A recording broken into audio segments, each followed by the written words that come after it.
سلام، امیدوارم حالتون خوب باشه. آراد هستم، معامله‌گر بازار مالی. در رابطه با دوره پروتکل سلامت بدن یک تریدر در خدمت شما هستم. اینجا جلسه اوله و در رابطه با قندهای ساده میخوام صحبت بکنم.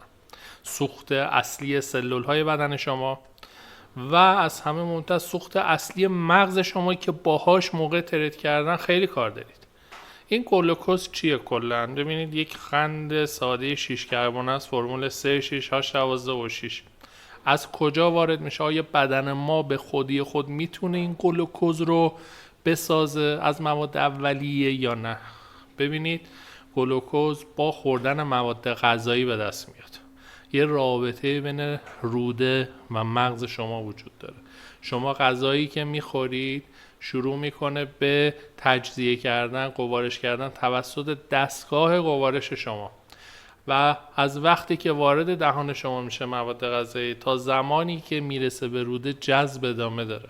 این جذب شامل انواع مواد معدنی و مواد آلی هستش. مواد معدنی موادی مثل آب رو دارم میگم، موادی که زنجیره کربنی ندارن. مواد عالی موادی هستند که زنجیره کربنی دارن، مثل همین قندهای ساده‌ای به مانند گلوکوز که سوخت اصلی بدن شما هستن. این گلوکوز از کجا میاد؟ کجا ساخته میشه توی طبیعت؟ ببینید توسط گیاهان ساخته میشه با فرایند به اسم فتوسنتز. بله، گیاهان میتونن فتوسنتز بکنن و نظام خلقت اصلا اینجوری طراحی شده که شما با خوردن اون گیاه میتونید گلوکوز رو جذب کنید.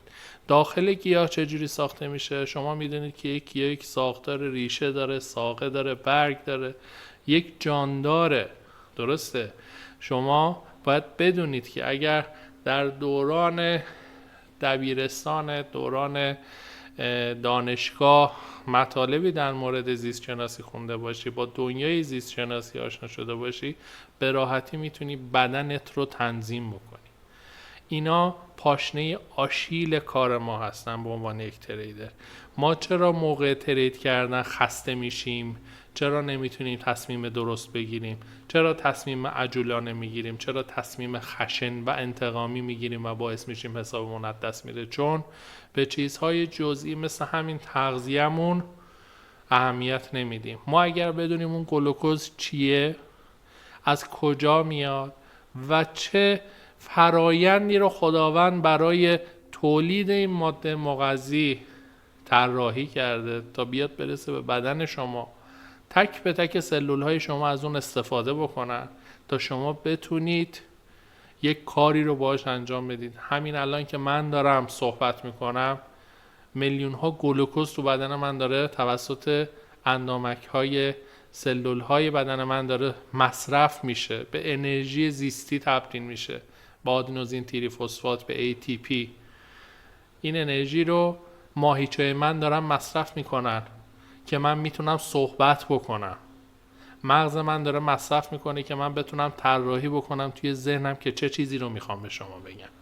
پس همین جلسه اول بریم سراغ اون ماده اصلی که سوخت اصلی مغز ماست و مرتبط با کار ما که ترید کردنه. گلوکوز فرمولش 3 6 8 12 O6.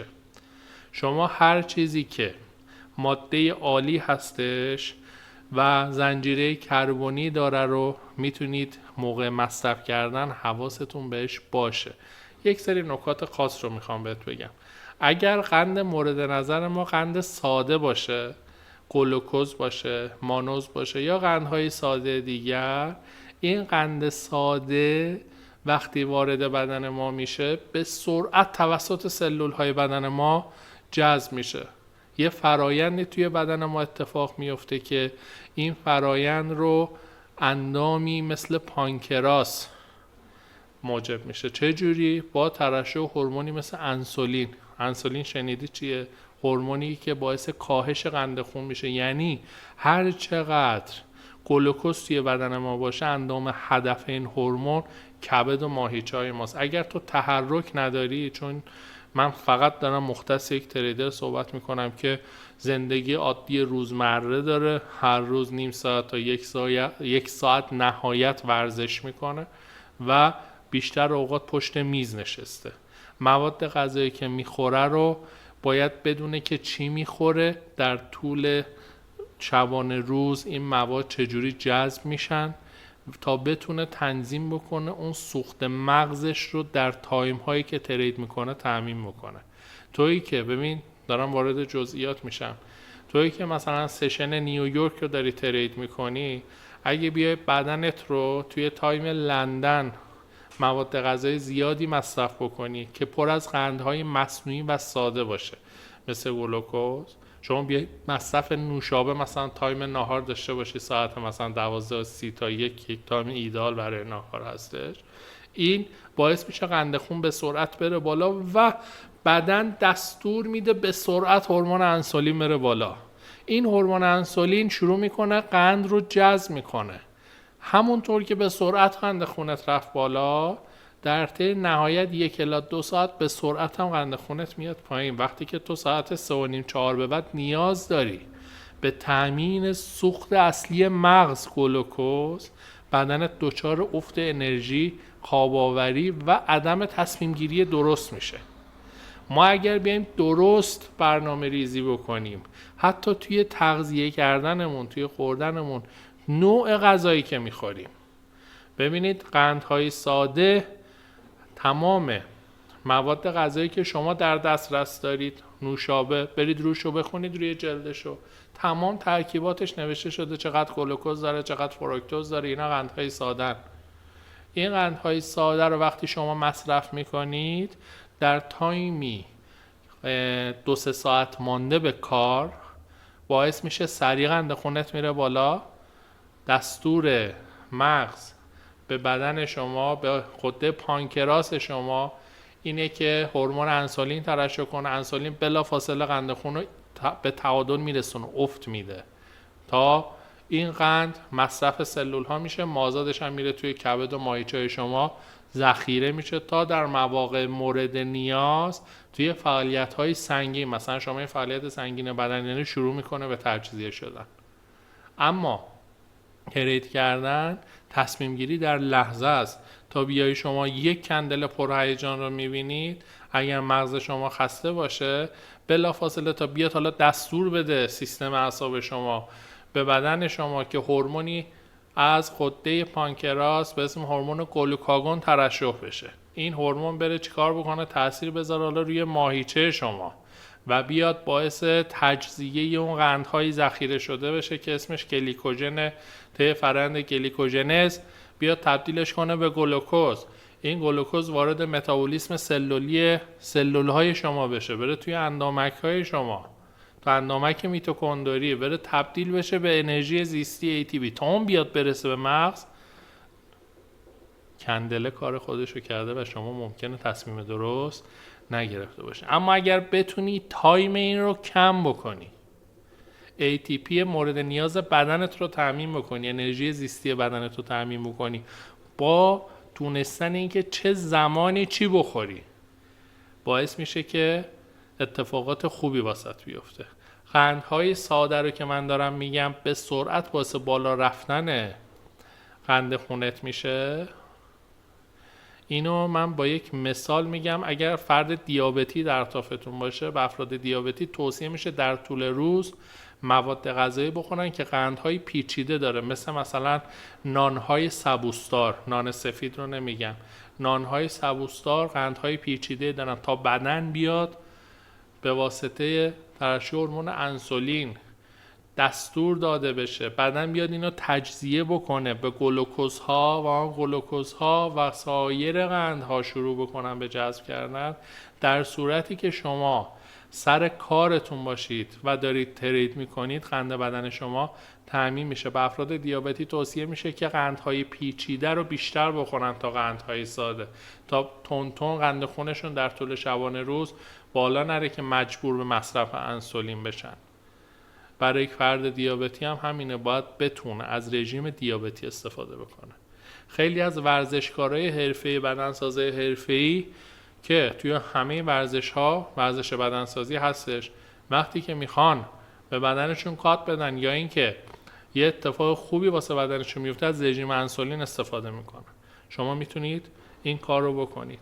اما اگر بخوایم وارد جزئیاتش بشیم، باید بدونید که چه مواد غذایی قندهای ساده هستن، چه مواد غذایی قندهای پیچیده هستن. مثالش رو در مورد قندهای ساده گفتم، مثل نوشابه، مثل انواع شکلات، مثل قند خوراکی که مصرف میکنی، مثل شکری که مصرف میکنی. اینها قندهای ساده هستن. به کل مصرف اینها رو ممنوع کن برای خودت و شروع کن به مصرف قندهای پیچیده و همچنین در کنارش چربیهای سالم هم مصرف کن، مثل امگا 3، مثل نارگیل. شما از رژیم نارگیل هم میتونی استفاده بکنی، از روغن نارگیل میتونی استفاده بکنی برای اینکه بتونی در کنار حفظ انرژی بدنت از استفاده از قندهای پیچیده در طول یک تایم طولانی در طول شبانه روز، اون چربی ها هم به افزایش انرژی بدن شما کمک بکنن. اون انرژی حاصل از 1 گرم چربی بیش از 2 برابر انرژی حاصل از تجزیه 1 گرم قند ساده است.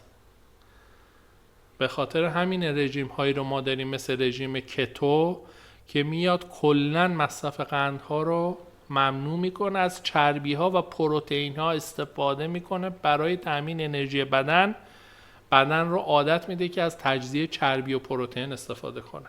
مثل همون کاری که توی یک فرد دیابتی اتفاق میفته. فرد دیابتی چون حالا انواع ما دیابت رو داریم، دیابت تیپ 1، تیپ 2، تیپ حاملگی. حالا با این انواع دیابت الان من کار ندارم، دارم موضوع کلی رو میگم. علائم کلیش در یک بدن فرد دیابتی مصرف چربی اتفاق میفته، مصرف پروتئین اتفاق میفته.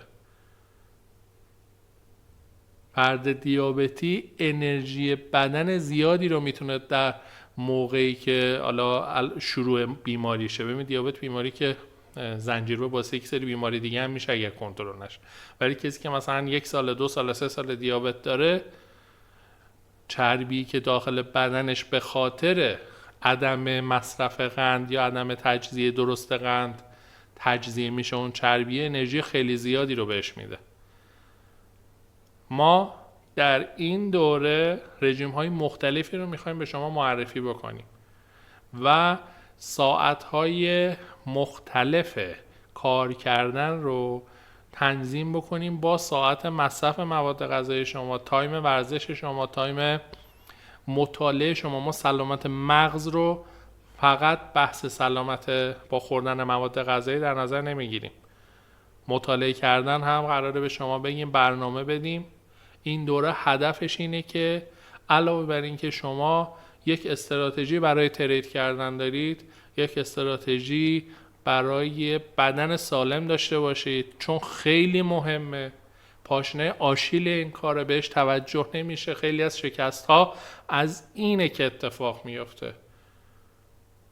شخص نمیتونه انرژی بدن خودش رو تنظیم بکنه، در طول کار خوابش میگیره، نمیتونه تنظیم بکنه تایم شغل دیگری که داره با این تایم کاریش، تغذیه درست نداره و عمدتاً تریدرها کسایی هستن که بیشتر مخصوصاً توی 3-4 سال اول کارشون درگیر یاد گرفتن تکنیکال هستن و تجربه کسب کردن هستن و بدن خودشون رو ول میکنن. این یه چیز طبیعیه، ولی جای چنین آموزشی توی فضای تریدینگ ما بسیار خالی بوده. من سعی کردم که ریز به ریز با جزئیات به زبان ساده بهت بگم. نمیخوام بیام پیچیدش بکنم، بیام تحقیقات علمی و اینا رو بهتون بگم که به دردتون نخوره، فقط تئوریک باشه. ما میخوایم عملی اجرا بکنیم،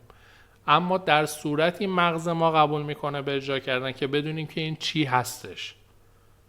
خیلی ساده الان متوجه شدیم در این جلسه قند ساده چیه، قند پیچیده چیه و چرا باید ما برای حفظ تمرکزمون در طول شبانه روز بریم سراغ قندهای پیچیده تا دیرتر جذب بشه در بدن ما، تا زمانی که مغز ما به قند نیاز داره، به انرژی نیاز داره، یه چیزی در دسترسش باشه سریع اینو تبدیل کنه به انرژی، ما بتونیم درست تصمیم بگیریم.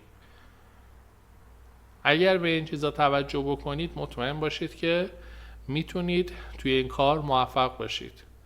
پس الان در مورد گلوکوز صحبت کردیم. فرایند جذب گلوکوز کلا توی خلقت، توی طبیعت چجوری ساخته شده. ما با غذا خوردن وارد بدنمون میشه گلوکوز، به مقدار مورد نیاز جذب میشه، بقیهش ذخیره میشه، دوباره در مواقع مورد نیاز ما اونو مصرف میکنیم. این مواد غذایی که شما میخورید به این معنی نیستش که گلوکوز فقط توی مواد گیاهی هستش. شما همون گوشتی که میخورید توش پر از ذخایر قندی هستش. وقتی وارد بدن شما میشه اون گوشت قرمز، اون گوشت سفید که توش پر از ذخایر گلوکوزه، تجزیه میشه، تبدیل میشه به گلوکوزها. شما بالاخره یک جانوری رو که گوشتش رو مصرف میکنی، مثل گاو، مثل گوسفند، اون جانور خودش تغذیه داره میکنه. حالا به کنار که علفخوار باشه یا گوشتخوار باشه، داره از قندها مصرف میکنه، توی بدنش ذخیره میکنه. شما به عنوان یک همه چیزخوار، انسان یک همه چیزخواره دیگه، درسته؟ هم گوشت میخوره هم گیاهخواره، از هر دوتاش استفاده میکنه.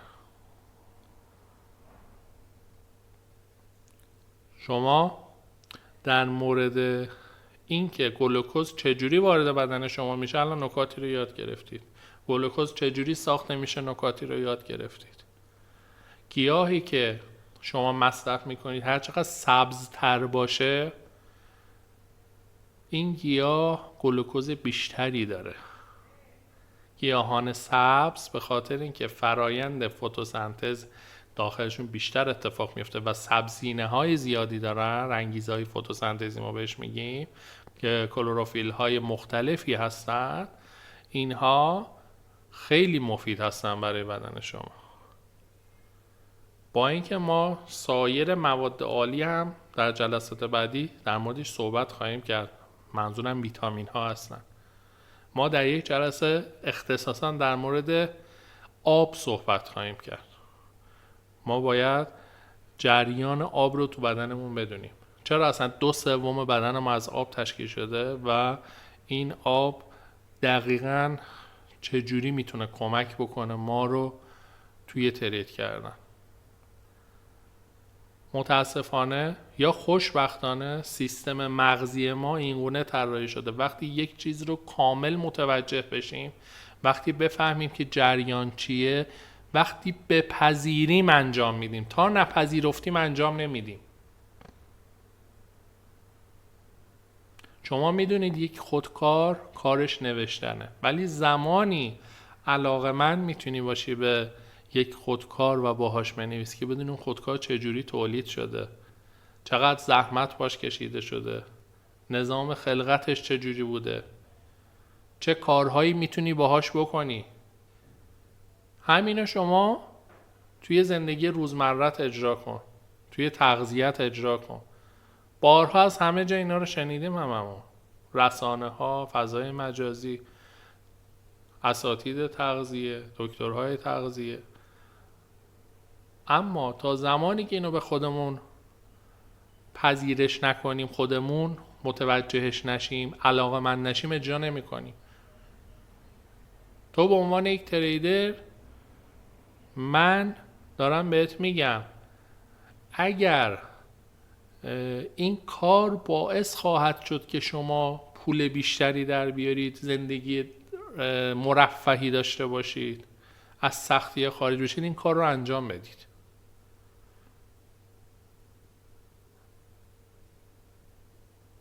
بذارید که ذهنتون یک ذهن آگاه باشه. وقتی آگاهی به ذهن داده میشه، اون ذهن کارشو درست انجام میده. نکاتی که بهتون در این جلسه گفتم رو بهش توجه بکنید و منتظر جلسه دوم این دوره باشید.